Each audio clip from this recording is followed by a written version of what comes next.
और दोनों ही अंतर राज्य गैंग है एक तरीके से। एक एटीएम स्वैपर गिरोह है, इसमें 4 लोगों को गिरफ्तार किया है।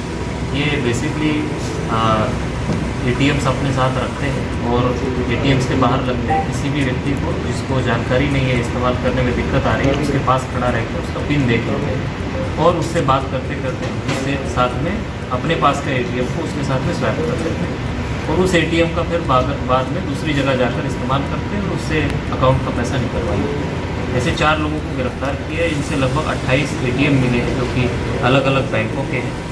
एक 4 पहिया वाहन भी इन लोगों से मिला और इनके पास से कुछ रद्दी भी मिली।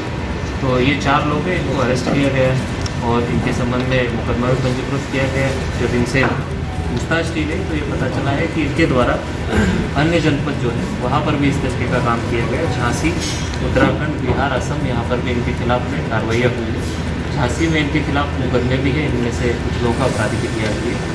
तो इनके खिलाफ में मुकदमा दर्ज करके कार्रवाई की गई है और आगे हम ये भी सुनिश्चित करेंगे कि ऐसे लोगों के खिलाफ में गैंगस्टर के अंदर भी कार्रवाई जरूर हो। एक जो दूसरा गैंग यहाँ पर पकड़ा गया है वो उसमें 7 अपराधी पकड़े गए और उनका जो काम करने का तरीका था वो स्वाट टीम ने इसको वर्कआउट किया है। इसको ये बात पता चली कि इनके द्वारा ऑनलाइन एक ऐप के माध्यम से मेड सर्विस प्रोवाइड करने के लिए ऐड दिया जाता था और जैसे ही कोई व्यक्ति मेड के लिए वहाँ पे अपना रिक्वेस्ट डालता था तो इनके द्वारा उससे बात करके 6 महीने की सैलरी कम से कम पहले जब ली जाती थी तभी हम मेड को भेजेंगे, इस तरीके की बात होती। सैलरी लेने के बाद में वो एक मेड को भेजते भी थे ताकि पैसा प्रॉपरली कंफर्म हो जाए। मेड जाने के बाद जब 6 महीने का पैसा मिल जाता था वो मेड हार्डली 4-5 घंटे रह करके वहाँ से किसी बहाने से निकल के भाग जाती थी, जो कि उनके सब गिरोह का ही हिस्सा वो बनकर ये काम करती थी। फिर ना ही उस व्यक्ति को जिसने ये सर्विस बुक की उसको ना पैसा मिलता था, ना ही उसको कोई वो सर्विस मिलती थी। और जब इनके बारे में पूरी तहकीकात की गई तो ये एक केस ना मिलते हुए इनके कई सारे जगह पे इन लोगों ने ऐसे केस किए, ये देखने को मिला। और इसी का कारण है कि इनके पास से लगभग 48 सिम भी बरामद हुए। तो ये 48 सिम अपने आप में ये दिखाता है कि ये सिम बदल करके जगह जगह के लोगों को इस तरीके का झांसा दे देते हैं और एक बार वहाँ पे वो मेड निकल के वहाँ से भाग गई तो उस सिम को वो या तो गाली गलौज कर देंगे या उस सिम को वो फिर 10-15 दिन 1 महीना बंद कर देंगे, दूसरे सिम से अपना काम चालू कर देंगे। तो ऐसे 7 लोगों को अरेस्ट किया है जिसमें 18 स्मार्टफोन इन लोगों से बरामद हुए हैं जिनका ये इस्तेमाल करते थे ये पूरे बुकिंग के काम में। और कुछ कीपैड के भी फ़ोन इनसे मिले हैं।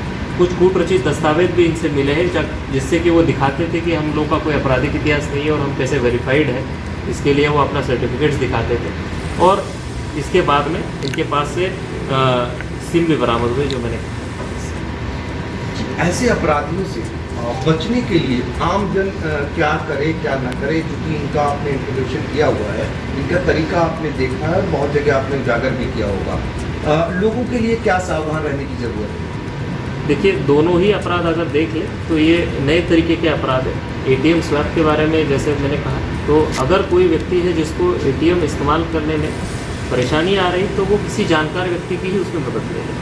कोई जो एटीएम के बाहर कोई लड़का खड़ा है उससे ना इस बात की मदद ले ले कि वो क्यों वहाँ पे खड़ा है, क्योंकि ऐसे अपराधी जो है ऐसे एटीएम्स के बाहर खड़े रहते हैं जहाँ पर ऐसा व्यक्ति घूमता है कि जिसको ज़्यादा जानकारी नहीं है और उसको जहाँ समस्या आती है उसी समय उसका पिन देख लेते हैं, एटीएम बातों बातों में स्वैप कर लेते हैं और बाद में उसका इस्तेमाल करते हैं। तो या तो जानकार व्यक्ति से उसकी जानकारी ले लें, नहीं तो बैंक कर्मी से ही इसकी जानकारी ले सकते हैं, या कोई जो सरकारी व्यक्ति वहाँ दिखता है, कोई सिपाही खड़ा है, उससे भी पूछ लिया जा सकता है। पर अननोन व्यक्ति से एटीएम कैसे इस्तेमाल करना है या कोई समस्या है तो उसमें सहायता ना मांगे।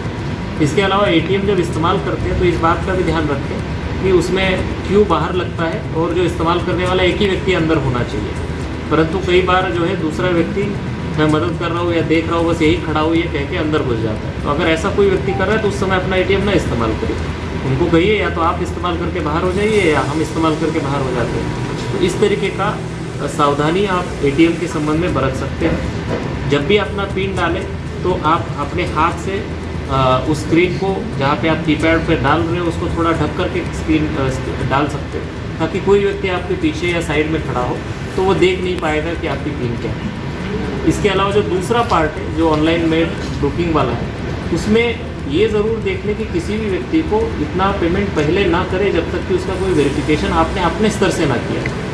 वो आपको एक सर्टिफिकेट दिखा रहा है, वो सर्टिफिकेट सही भी है नहीं है ये आप नहीं जानते। जैसे इस केस में दिल्ली के सर्टिफिकेट्स उन्होंने दिखाए जो कि फर्जी है।